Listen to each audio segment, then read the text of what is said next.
Channel থেকে আপনাদের জানাই স্বাগতম। তো বন্ধুরা, আজকে আমি যেটা নিয়ে আলোচনা করব, লাভবার্ড পাখি ডিম দেবে আপনারা কি করে বুঝবেন। তো প্রথমত আমি বলে রাখি, এইখানে যে পেয়ারটা ছিল সেই পেয়ারটাকে আমি ভাঁড় দিতে ডিম পেড়েছিল। তো কোনো একটা কারণে আমি ভাঁড়টাকে আবার নিচে বার করে দিই, ওদেরকে রেস্টে দিয়েছি, কিছুদিন পর আবার ভাঁড় দেবো।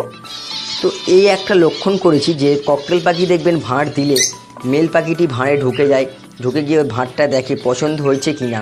কিন্তু লাভবার্ড পাখির ক্ষেত্রে অনেকটা অন্যরকম আমি দেখলাম, সেটাই আজকে আলোচনা করব। তো লাভবার্ড পাখি দেখবেন যখন ভাঁড় দেওয়া হবে, এখন যে সিজনটা এখন আমি ভাঁড় দিয়েছি এই সিজনে এরা ডিম পারবে।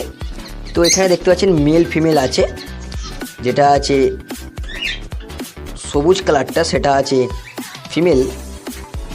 তো ফিমেল আছে, কিছু লক্ষণ দেখবেন, লক্ষণটা এক দেখবেন বেশিরভাগই সময় যে ফিমেল পাখিটি ওটা ভাঁড়ের যে সরা সেই সরায় বসতে পারে, বা যে গর্তটা আছে গর্তের মাঝখানেও কিন্তু গিয়ে বসে থাকতে পারে।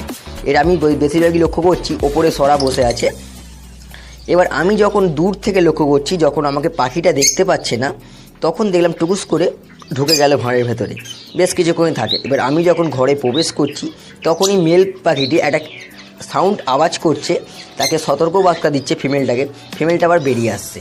তো এই লক্ষণটা দেখলে বুঝতে পারবেন যে পাখি ডিম পারবেন। দুই, মেল পাখিটি কিন্তু মাঝে মাঝে ও কিন্তু হাঁড়িতে ঢুকবে, ঢোকার পর ফিমেলটাও ওর সাথে ঢুকবে। এটাও লক্ষ্য করেছি আমি যে মেলটাও ঢুকছে ফিমেলটাও ঢুকছে, মাঝে মাঝে ঢুকছে। এবার এক সময় দেখবে ফিমেলটা ঢুকে গেলে যে গর্তর সামনে যে গর্তটা আছে, হাঁড়ির ওপর যে গর্তটা, এই গর্তের ওপরে মেল পাখিটা কিন্তু দাঁড়িয়ে থাকবে, দাঁড়িয়ে গার্ড দেবে। এবার আমি যখনই আসছি ওকে ডিস্টার্ব করে বার করে দিচ্ছে। এই ক্ষেত্রে এটা দেখলে বুঝতে পারবেন।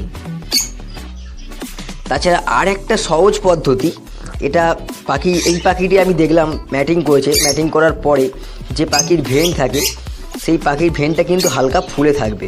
সেটা আপনারা একটু লক্ষ্য রাখবেন, যখন ভাঁড় দেওয়া হবে তবেই ম্যাটিং করবে, ম্যাটিং করার পরে কিন্তু ডিম পাড়ার আগে ভেন ফুলে থাকবে। এই লক্ষণটা দেখলে বুঝতে পারবেন যে পাখিটি পেটের ডিম আছে।